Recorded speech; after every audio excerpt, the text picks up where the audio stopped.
listening to Awake in Relationship, a podcast about intimacy, community, and culture in a time of great change, with Silas Rose.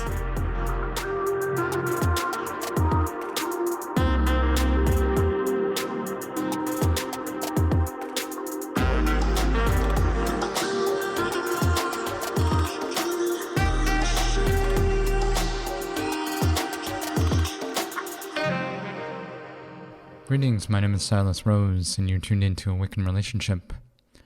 So we're living in strange times, and it's nothing like a pandemic to make one yearn for the beloved.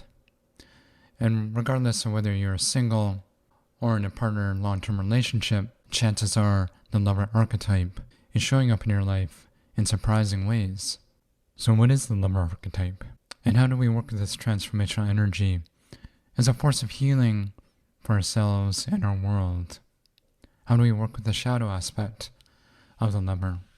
These are some of the questions I asked my guest, Indrus Piche, a transpersonal therapist, couples counselor, and sacred sexuality teacher living in Victoria, BC. So please join us in this conversation about the lover in dangerous times. Good morning, Indrus. Good morning. Thank you for having me today, Silas. Yeah, I'm excited to talk about this topic. Yeah, it seems kind of timely, that's for sure. You know, we are, as of this recording, kind of, I think about 14 or 15 days into a global pandemic. Indeed. So it's kind of strange times. And the social distancing mantra is everywhere. So I'm just kind of wondering how you're kind of dealing with this kind of radical change in our life. Well, personally, I feel more hopeful in a way and more grounded than I might expect. I have the luxury of not having any loved ones ill, and I'm very grateful for that. But I do share that, of course, it's really challenging, and I can understand the anxiety and the fear that's coming up. But I also think there's enormous potential here to look at the way we live, a whole relationship with each other and with nature. It's a time I know with my clients, a lot of people are really reflecting deeply about who they are and how they want to live their lives. A lot about family is coming up. So I think it's a time to really, we're being taught to stay present. We have each and every day. We don't really know the journey we're going to take with it. So I'm glad to be part of this experience. And I really want to learn what I can from it and support others in learning what we may want to learn from it. Yeah, I very much share that kind of hopeful vision that we are definitely in transformational times, and this is the start of something, you know, very big, and hopefully is going to point us in the right direction. So, you know, I'm really curious for those that don't know about transpersonal work. I'm wondering if you could tell us a little bit about, you know, that approach to psychological work and what kind of got you interested? Yes, transpersonal psychology, as I share it with my clients, has a deep root in Jungian and what we call positive psychology. So it very much is inclusive of one's inner world. So what I get very curious about is, how is the inner world reflected out in the outer world? Are they in alignment? That's a theme that comes up a lot, including in couples work. Where do they share kind of an inner journey and their joint imaginations, as well as what's happening for them in their outer lives? It also includes what sometimes is termed spiritual emergencies. And this is an aspect of this work that came out of things like near-death experiences, people having spiritual experiences like spontaneous Kundalini openings, journeys with psychedelics, and then the integration of experiences beyond what we think of as normal or everyday experiences. So that's also an aspect that at times I work with. Is there any kind of crossover with Jungian thought? There's a lot of grounding in Jungian thought. So in some ways, Jung was the first person to talk about in psychology that people's, I'll use the word soul, but I'm not using it in any sort of religious connotation. But the things that are most important, the wonder, the awe, that those things are really important when you're looking at people's psyches. And of course, things like dream work. For transpersonal psychologists, dream work seen as the unconscious trying to give us messages to work with in our conscious life. So that's very much Jungian thought. And so there's a lot of respect and learning. And what's interesting now in this day, I'm very curious, and I like to look at where some of the concepts of Jungian that came out of his time and place don't really relate for me anymore as a therapist working. Would you like a small example? Yeah, or please. We move on. Well, one of the ideas that Carl Jung offered us was the idea of anima and animus, this masculine and feminine force energies.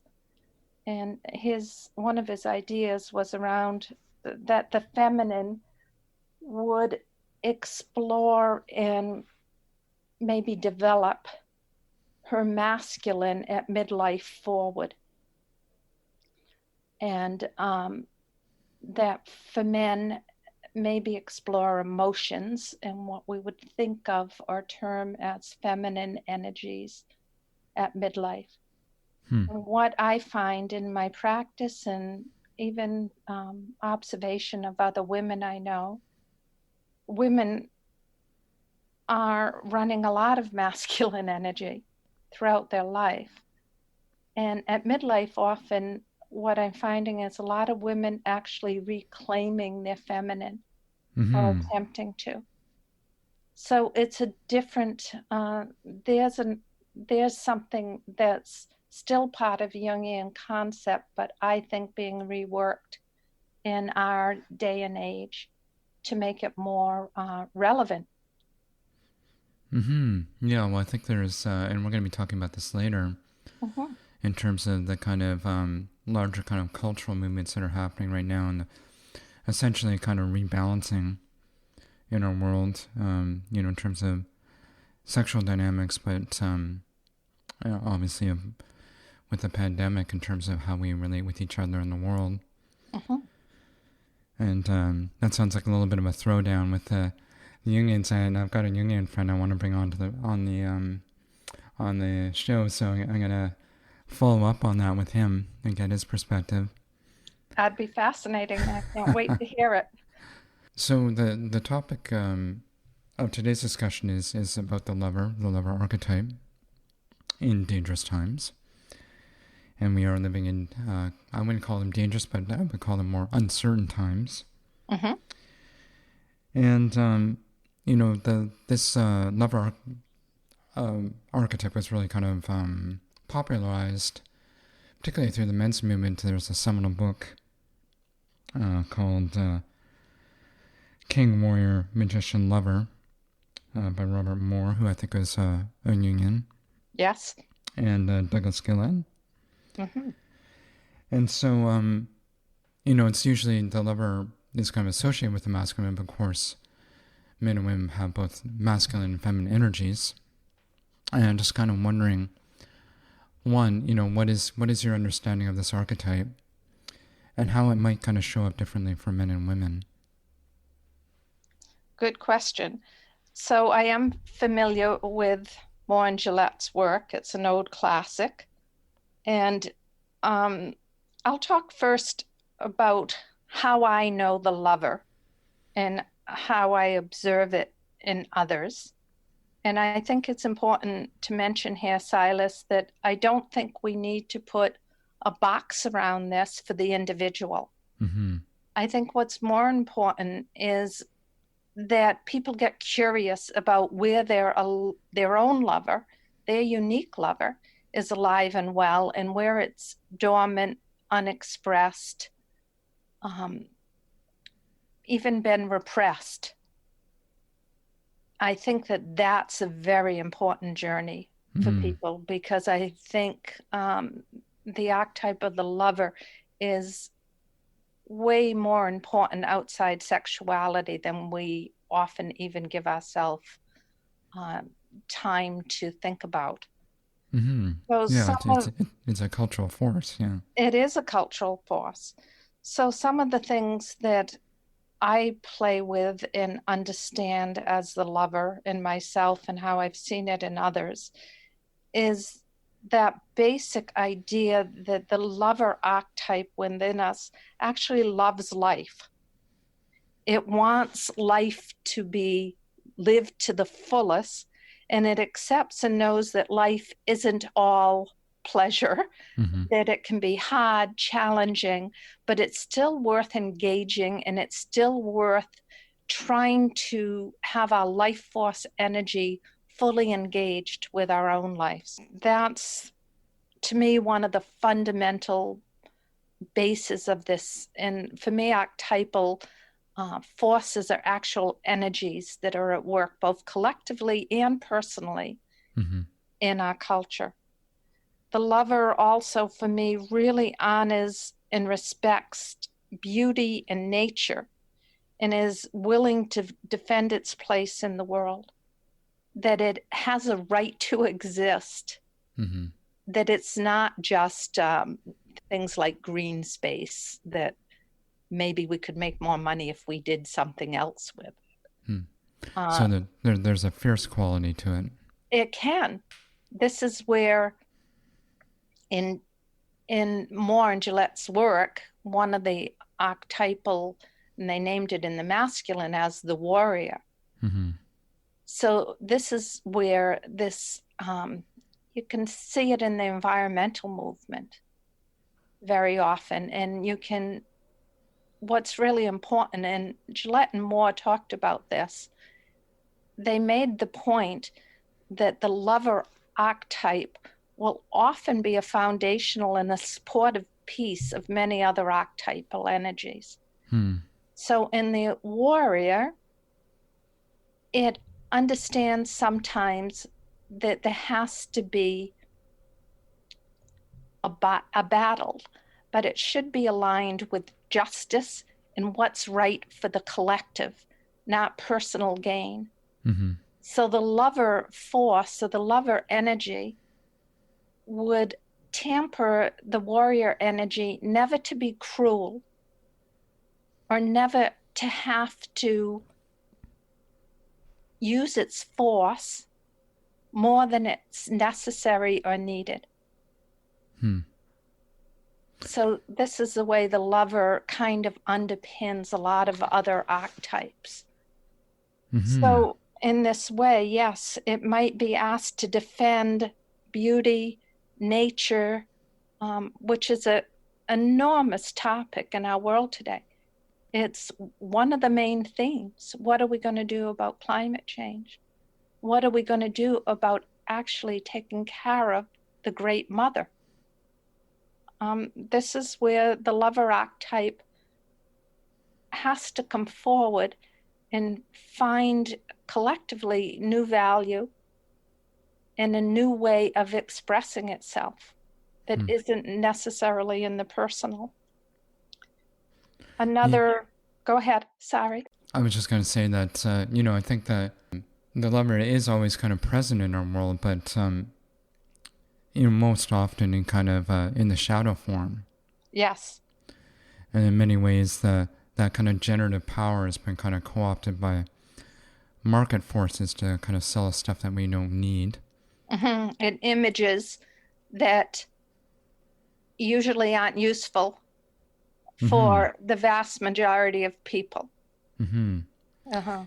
And in this time of kind of an epidemic of loneliness, it's sort of there is this kind of real hunger for connection, for pleasure, for comfort that many, especially now, many of us are trying to kind of realize through our screens, through Zoom calls and being in social isolation and stuff during the pandemic. And I just wonder if we could talk about that for a minute, because it really is this kind of amplification of something that's been happening for a while in our culture. Mm-hmm. Whereas the hunger is growing, but our ability to kind of satiate that hunger, through real relationships, it seems like it's getting harder. Mm-hmm. And I think it is for some people. And I think we have to create a lot more opportunity for people to connect the sort of depth that they want to be connecting to others with. There is a longing, I think, for intimacy. Mm-hmm. It helps make us more vulnerable. And one of the ways we learn about how to be more loving is the pathway of vulnerability. It actually is our greatest strength, I think, as humans, when it's used well. So maybe creating more opportunity. There is so much shadow in this whole area. I can understand why people really have difficulty finding their way towards connection, belonging with others. Even the idea of sexuality, which is our creation energy, our life force energy, the whole thing about being a lover, we don't make space or room to talk about it in any sort of normal way in our society. Yeah, and it tends to be kind of fetishized, Yeah, or I mean, we all know about the big shadow pieces, how the abuse, the actual violence that's associated with it. But on a more subtle level, shadow can be really seen and has over, I think, generations become things like just not knowing or having any vehicles to talk about it and explore things like desire. What do we find attractive? How do we relate to others if we're not sexual with someone else? Let's kind of zero in on the intimacy part or intimate relationships, and I'm just kind of wondering, how the shadow of the lover kind of undermines those, our intimate relationships. Well, I would say, first of all, very often people don't actually know themselves that well as a lover. We have to connect with our own life force energy, our own sexuality, before we can really become in union with another. So in relationships, very often you have two people who honestly haven't had a lot of conversation about what they want, what brings pleasure. There's a shadow aspect that certainly needs to be talked about more in the form of, and I'm not against pornography, but what's happening at the moment, it's one of the fastest growing addictions in our culture. And very often the wiring is towards something on a screen that isn't a real person. It gets very confusing. For some people, they can't then be aroused or actually connect connect deeply or have intimacy with a real live person. There's a lot of different shadow pieces we really need to address and work on, but I think it's all doable, and I think it's work that's worth doing. Mm-hmm.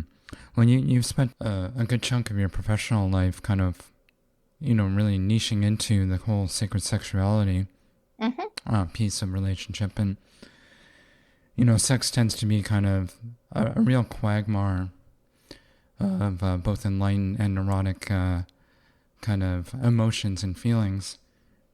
And I'm kind of wondering how, sacred sexuality, perhaps Tantra might approach desire in an authentic way. Yes, and my exploration, actually, some of my first experiences and probably what led me into this area of interest and exploration for a lot of my life was having some experiences in nature when I was a child, and many years later realizing they were probably Kundalini openings. Mm-hmm.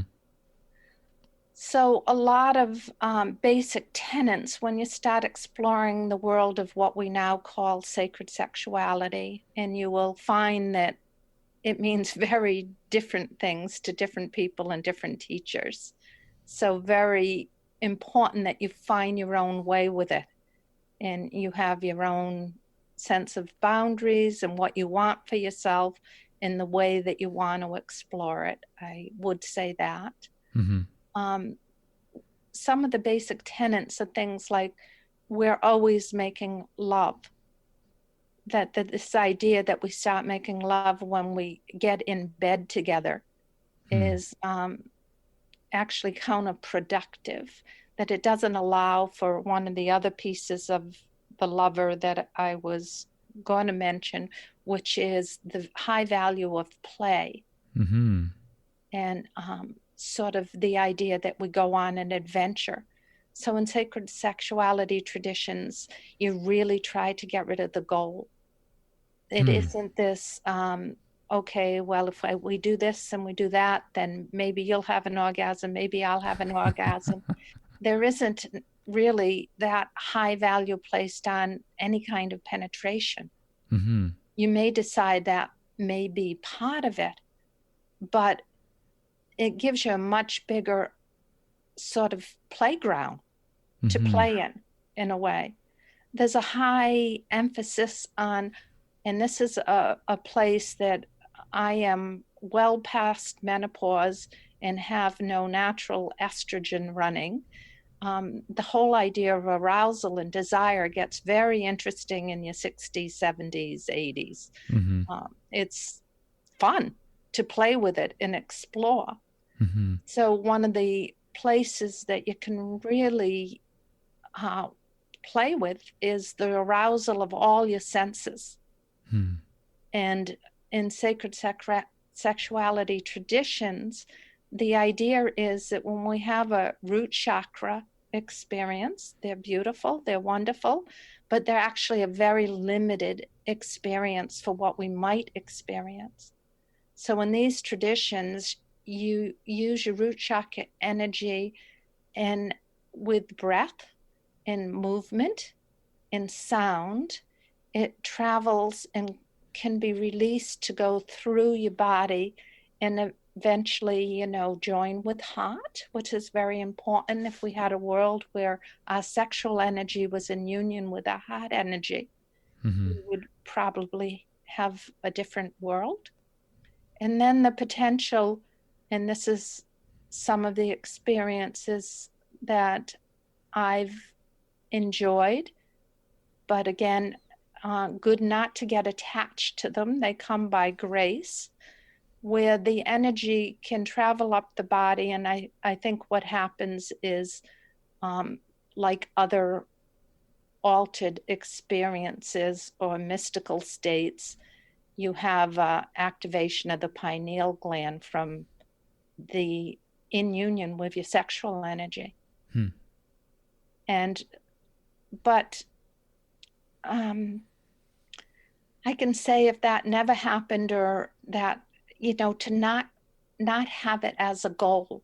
Mm-hmm. If you can just come back to the idea that there's a lot of play and a lot of exploration and a lot of information that we're never given, that we have no idea about how to explore them. And that could be a place that we could really offer something different for the generations to come that would be so much more healthy and would do so much about letting the shadow sort of disappear. Mm-hmm.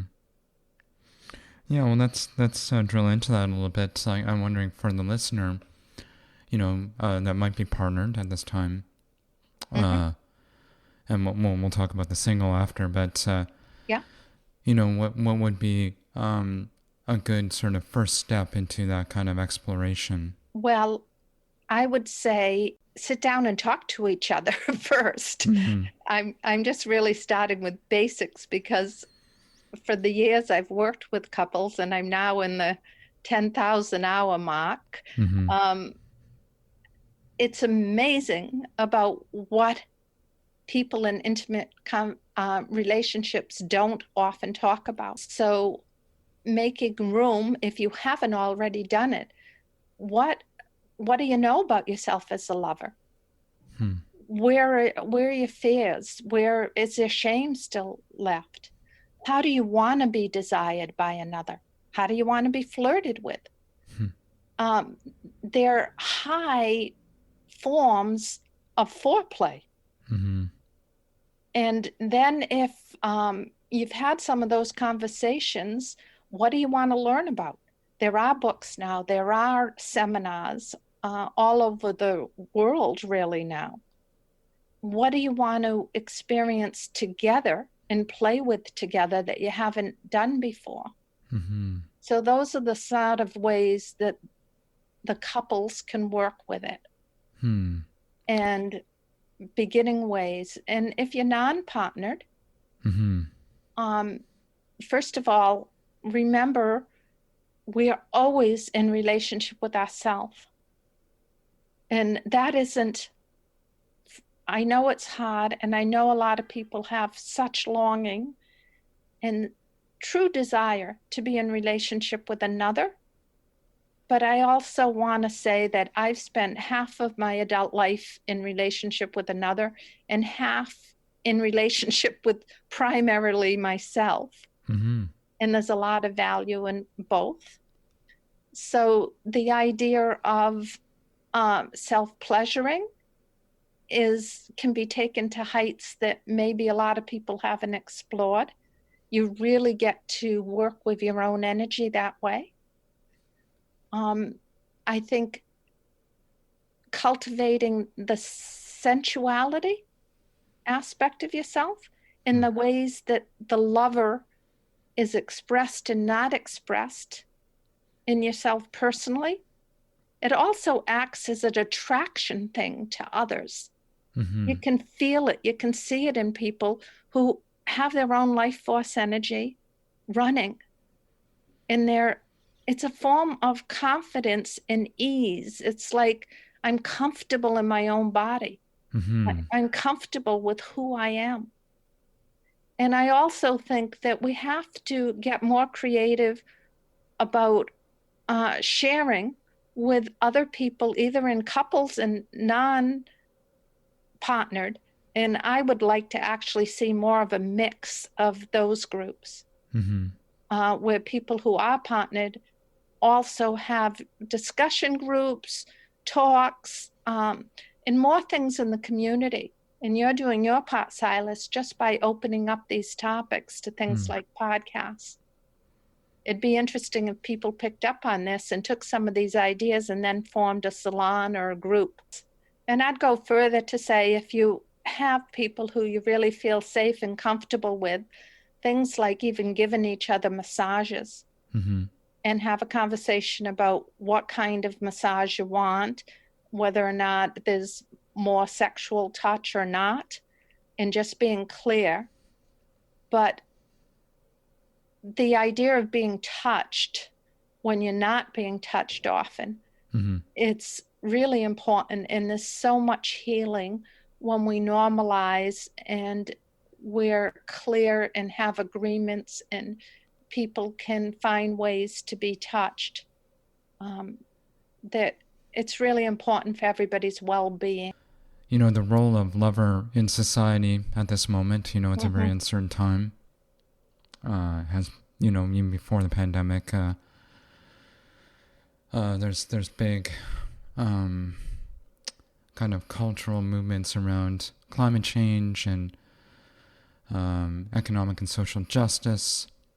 And it just sort of feels like we are moving towards some sort of big change. And historically, the lover, be it the Renaissance or the hippie generation, has played a really important role. That kind of liberalization. What do you see the role of the lover at this time, in this kind of particular time, is? And I'm also really curious, how to kind of temper or enhance the role of the lover, especially in a Me Too era. Mm-hmm. Okay, I'll speak a little bit first to where we might be able to take this that could be useful both on personal levels and the collective levels. What if we let the lover energy emerge more? Mm-hmm. What if we valued it more? I think one of the things that I didn't mention in the beginning about a quality that's important, I think, in the lover, and maybe more so right now than in other times, is the idea that the lover, and this is part of the sacred sexuality tradition, we don't make love through doing. This whole thing is in a state of being.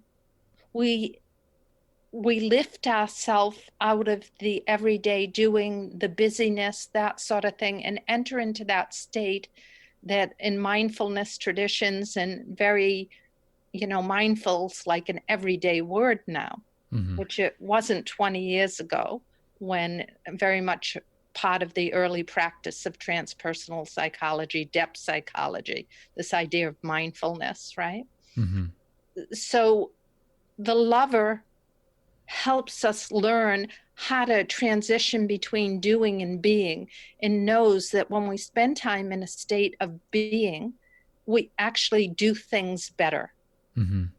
We have more of a depth, a reflection. This is where some of the indigenous people are great teachers.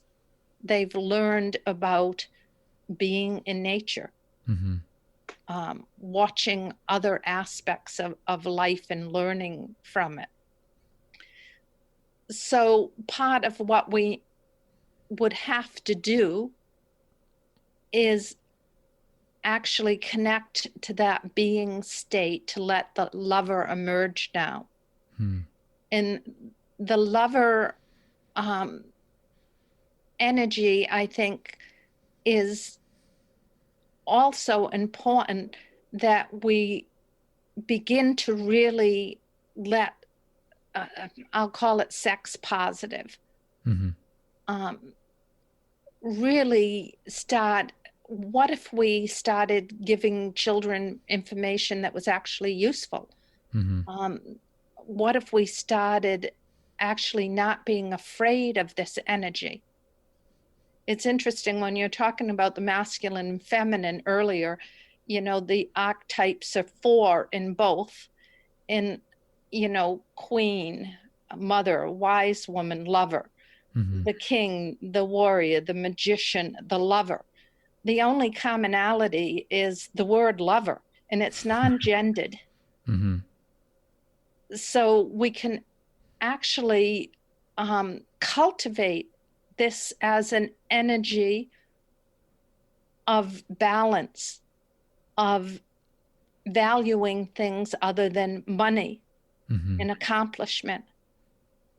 It would be a form of sexual revolution that we wouldn't necessarily have to go to radical extremes to make itself seen and known and valued, I think we could do it in a way that was very healthy. That would really help us create some of the solutions for the issues that need to be addressed. So it's part of, for the rest of my time on Earth, to create as much opportunity as possible for people to actually get comfortable and to be able to talk more normally about the areas of the lover, of sensuality, of sexuality. I think it's coming, Silas. Well, it's already happening in terms of, talking about consent and how we negotiate our needs in relationship. Yeah, Betty Martin's beautiful work. Yeah. The Wheel of Consent. Exactly. And that, just slowing down. That seems to be the message behind the pandemic, but also in terms of how we approach our needs and wants in relationship is, really amping up the mindfulness and really tuning into our sense of sensuality and the subtleties of that. And I think everyone that's conscious and wants something better for themselves and the world in terms of sexuality are happy that the Me Too movement exists in naming things. And I'm going to put myself out on a limb here, and I'm willing to fall off the branch. It's one of the gifts of aging. You can just say what you think more. I don't like the whole punishment aspect of it.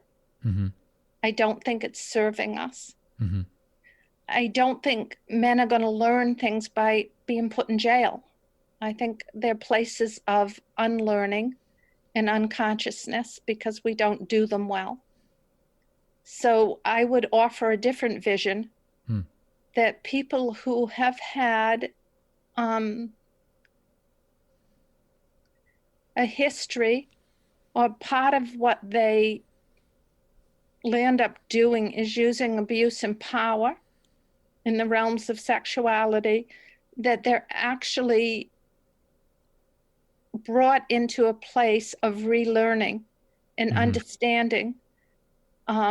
Even videos of people who have had horrific experiences under circumstances where they had to be exposed and give a chance for empathy and compassion and relearning to actually take place.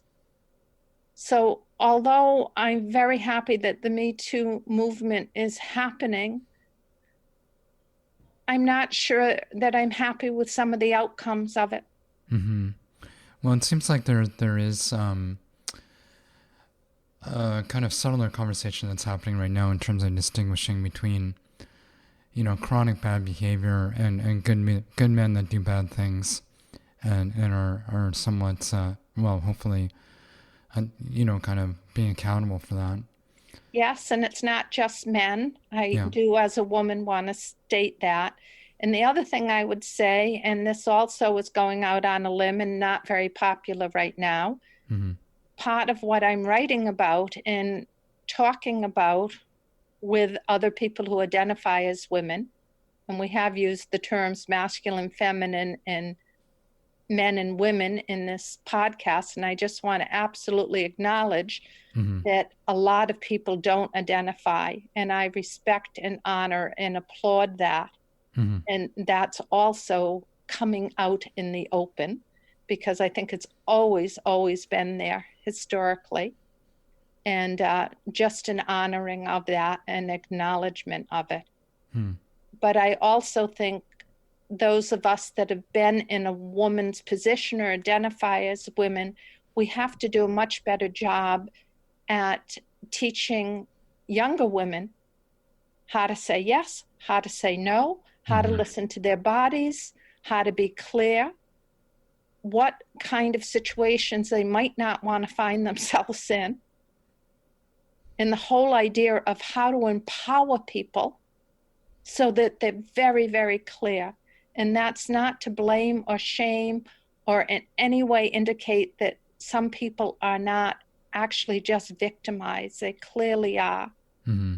But I still think we have a lot of work to do around this. Mm-hmm. All of us. Absolutely. Mm-hmm. Yeah, and we'll be having more conversations about that on Awaken Relationship for sure. Thank you. So, people want to connect with your work or you. How can they be in touch? The simplest way is Indrus, INDRUS, Indrus@indrus.com, my email address. And if they're interested in getting on my mailing list, as you mentioned, I offer, right now I'm doing 4 elements, and that's partners, both same-sex and men and women partners, groups 4 times a year, air, earth, fire, and water, and we explore different kinds of intimacies. I also do a day for people who identify as women, beauty, blessings, and bliss. We were going to do it on solstice, but because of the world situation and the health issue, we had to cancel, but I'll be offering that again. And then I also work with another couple, Robert and Judith Gass, and we teach both at Hollyhock and at a beautiful retreat center in Mexico. And anybody who wants to learn more about any of those offerings could contact me, and I would be happy to provide them with all the information they need. Well, again, Indrus, thank you, and stay healthy, stay well, and we'll talk soon. Thank you very much, and you also, Silas. It's been a pleasure. Okay. I really hope you enjoyed this conversation with Indrus. I know I did. So head on over to awakenrelationship.com and check out the show notes. You can also sign up for the newsletter and send me a message if you have any feedback.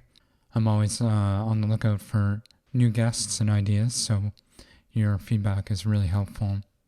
If you enjoyed this episode, I would really appreciate a review on iTunes. So, till next time, stay connected.